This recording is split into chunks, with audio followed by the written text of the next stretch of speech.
Hi, folks. Robert Quigley here, America's Independent, Washington, D.C.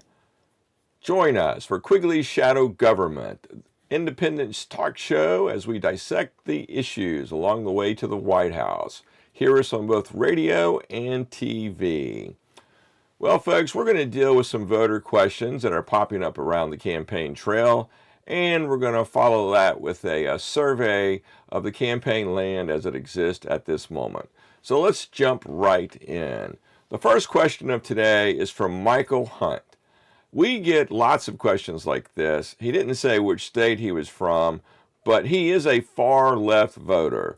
And he says to me in a chat, Quigley, please drop out of the presidential race in 2024 so Biden can win. He's a gay and trans guy supporter, and he says to us, we don't want Trump in the White House. So, Michael, let me just tell you, we hear this sort of thing left, right, and center all of the time. The first thing, of course, is I'm getting 4 out of 10 voters on the campaign trail pledge their vote to Quigley in the 2024 elections.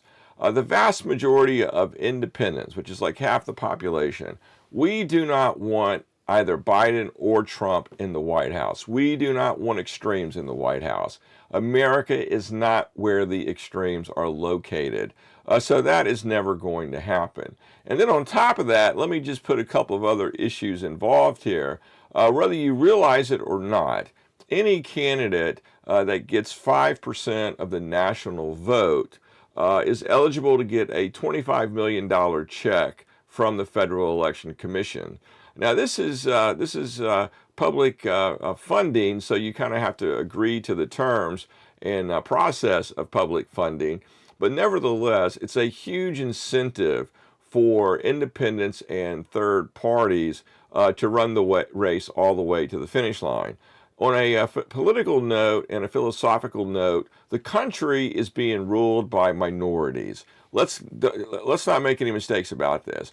25% of the people in America are Democrat, 25% of the people in America are Republican, roughly. That means 50% of the people are independent. We are tired of minority rule. Every problem that we see across the society is a result of Democrats and independents.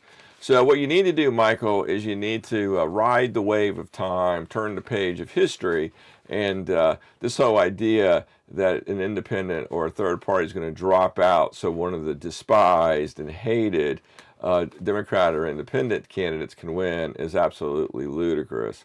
All right, let's move on. The next voter question is from Joe Trails.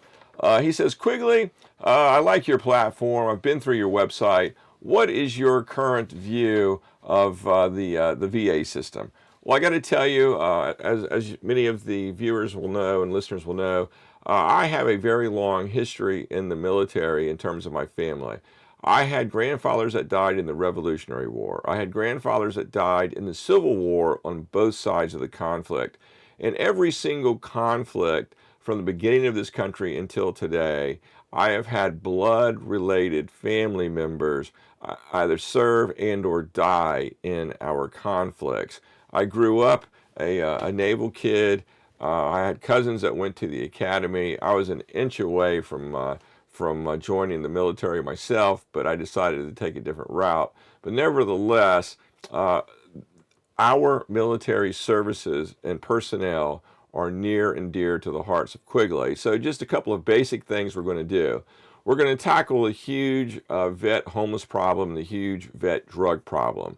Many people join the military because they don't have too many other options. And when they leave the military, we see, for better or worse, that lots of them wind up homeless in the street. This is unacceptable. In California, Arnold Schwarzenegger out in Los Angeles teamed up with the local VA hospital and got access to a large part of the VA hospital land, and he paid to build a bunch of tiny houses on that VA land so the homeless vets would have a place to live. So Quigley is going to take as many surplus military bases as we can across America, and we're going to convert those into tiny house subdivision military housing communities, if you will. There's going to be an exchange there. There's going to be a commissary. There's going to be a hospital, a medical clinic. There are going to be offices to administer all the social benefits. We're going to do this the right way. If we ask our vets to put their lives on the line, it is absolutely 100% fair that we go the extra mile. And when they leave the service, it's a shame on the soul of America to see our vets dying in the streets from drug addiction and homelessness.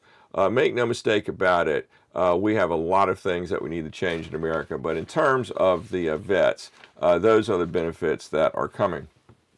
Now next, moving on to the next voter question, we got a question from Caleb Morse. Caleb is another voter. He didn't share where he was, but someplace sunny America. And his question was, Quigley, I listened to your website and I was really intrigued about all of the alternative energy programs that you mentioned, but I'm a little bit disappointed because you did not mention thorium-based nuclear power. Well, Caleb, let me just be very clear. The Quigley administration will support any and all forms of alternative energies. So that includes fission, that includes fusion, that includes uranium-based power, thorium-based power, any material that we can use that gives us a huge amount of energy in a cost-effective way. Quigley will support. So we'll look at hydrogen, for example. We'll take some joke that we could take half of the state of Nevada, which is owned by the federal government. 80% of Nevada is owned by the federal government. We could take half of that state and turn it into a solar power plant, and in one day we can collect enough energy to basically power the world for a whole year. So there are so many things that we can do, and we have to adopt every option as well as conservation, because one key point, I think you're hitting the nail on the head without realizing it, is the linchpin of modern society is the need and availability of the huge quantity of energy, electricity, that we're using. If we don't have electricity, at the flip of a switch, we are putting mankind back into pre-industrial ages before 1850. Make no mistake about it.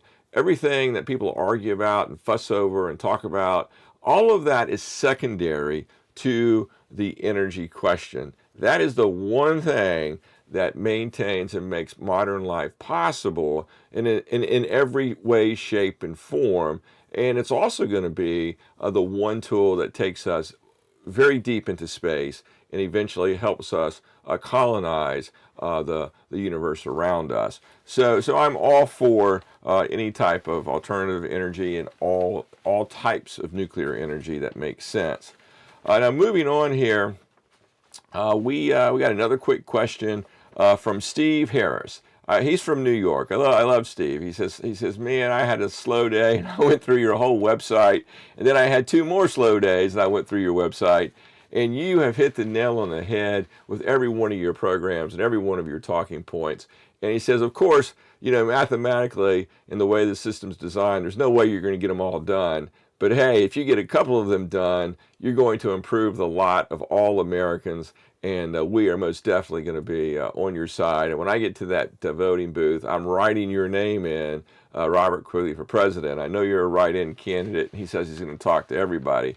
So we were talking, and what this conversation can be boiled down to one golden rule in terms of living life. And I've lived this my entire life, and you can look at my life history on the website, at least some of it, and you'll get a good idea of what I'm talking about. But that golden rule is very simple. If you aim for the stars and you miss, well, you're still in the heavens. However, if you aim for the roof and you miss, you're in the ditch. So the better choice, of course, is to aim for the stars and try to get the most out of life. And then you're going to have some successes. Now, of course, when you go through life's projects, some are going to be more successful than others.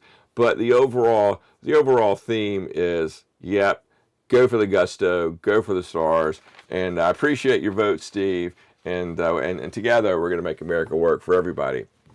Now let's move on here a little bit. The next question was quite drawn out. I'll try to go through it briefly because I've mentioned this many times. But I got a message from a gentleman by the name of Edward Brandwine. And he is 100% core, Jewish to the core, and he supports the Israelis. And he started off a very long exchange of conversation we had with each other by saying, why in the world do you support the Palestinians in any way, shape, or form? And he went on to add, if you would support the Israelis, you would get way more donations and way more money for your campaign than the Palestinians will ever be able to give you. So at that starting point, I said to our good friend Edward, I said, Edward, when I look down my donation list, funnily enough, I don't see any donations from American Jews or Israelis or American Palestinians or the Palestinians over in the Middle East. I don't see anybody from this conflict donating to Quigley. And what I do see is a tremendous amount of gaming of the system from both sides, like the recent shenanigans in Michigan with one of the current reps that happens to be of Palestinian stock. And then, of course, Jewish people around America donating money left, right, and center to try to help the Israelis. Well, let me just recap. There's nothing wrong with all that. People can do what they want with their money in their life. But just to recap the Quigley position and what we're going to do when we get to the White House. Quigley supports both the Israelis and the Palestinians. It will be the position of America to do everything we can to maintain peace. The Washington Post has come out with a couple of articles in the last week or so which are very informative. So let me just quickly summarize. If we look at the 50 years before Israel was founded in 1948, the vast majority of the Jewish community, they were not in favor of a state, an Israeli state in the Middle East. Of course, biblically, they all talk about it. They all dream about it. It's part of this biblical tradition, as it were. But the reality of it was most folks saw that there was going to be a huge amount of conflict, and there were probably better places to find a homeland or find a place to call their home, their community, than in war-torn, conflict-riddled Middle East. But nevertheless, that debate within the Jewish community all around the world existed very clearly for 50 years prior to the formation of of Israel in 1948. Now, if we start at 1948 and we move to 2023, what we see is one never-ending long war with supposed breaks in between, which is really breaks to regroup, recharge, restock the ammunition and go on to the next phase of the conflict. There's no peace over there. And there's never going to be peace unless two things happen. And those two things, according to Edward, and he's a very good example of this, will probably never happen. But the only way you're going to have peace in the Middle East is if Israel, being the stronger of the two, the better organized of the two, the better educated of the two, better financially supported within that group, would be to raise the living standards, economic, social, commercial, and cultural viability of the Palestinians in terms of two separate states. Otherwise, there has to be total integration of the two states. And like we have in the United States, we have all cultural groups in the United States, but you don't get to come here and form your own country or your own region. You're going to be assimilated, whether you like it or not. That's just the way America is. So the same sort of thing could be happening, should be happening in the Middle East. But Edward's response was, why should the Israelis, why should the Jews have anything to do with that? Why should it be their responsibility? We want our own place. We want to be left alone. So right there in a nutshell is the conflict, because make no mistake about it, the British and the Americans took Palestinian land through the United Nations back in the post-war years to form Israel. So the Palestinians have a legitimate claim that their land was stolen. And it looks like people have lived and died and generations have come and gone, and that mindset has not changed. And it's much spread. It's spread throughout the Arab world. We even have countries like China that don't even have Israel as a separate country on their national maps, for example. So we have to be pragmatists. We have to be very real about what we're doing in terms of the White House, presidential administrations, and what's best for the American people. And what's best for the American people is very simple. I would never send American blood over to the Middle East to die for that conflict. It's certainly not worth it. If the folks in it can't take care of it themselves with all this time and all this money and effort, you know what? It's probably not worth it. And then on top of all of that, when we factor in climatic impacts and global changes, guess what? The scientists tell us, and the data tells us, that, you know what? Israel, Palestine, the entire Middle East is basically going to become uninhabitable. When the global temperatures go up, that is the Earth's furnace. It's very hot. So even if the Israelis and the Palestinians were able to come to some sort of short-term peace, ultimately the point is moot, because that area of the world is going to become uninhabitable, and like I say, unless we can fix climate, the climate damages. So where do they go? Well, I joked with Edward. I said, the federal government owns 80% of Nevada, and it's basically an empty desert. And you guys like living in the desert. So if I were you, I would develop your contingency plan, because we would very gladly take all of your entrepreneurialism and your resources and your brain power and your efforts, and you can go over there next to Utah, which, by the way, is home to the Mormons. I mean, the Mormons made a very nice home for themselves inside the American community in Utah. No complaints there. Love the Mormons, love Utah, and there's absolutely no reason why we couldn't consider an alternative course. And then, of course, Edward's response was, but that's not human nature, Quigley. People are going to die for that land.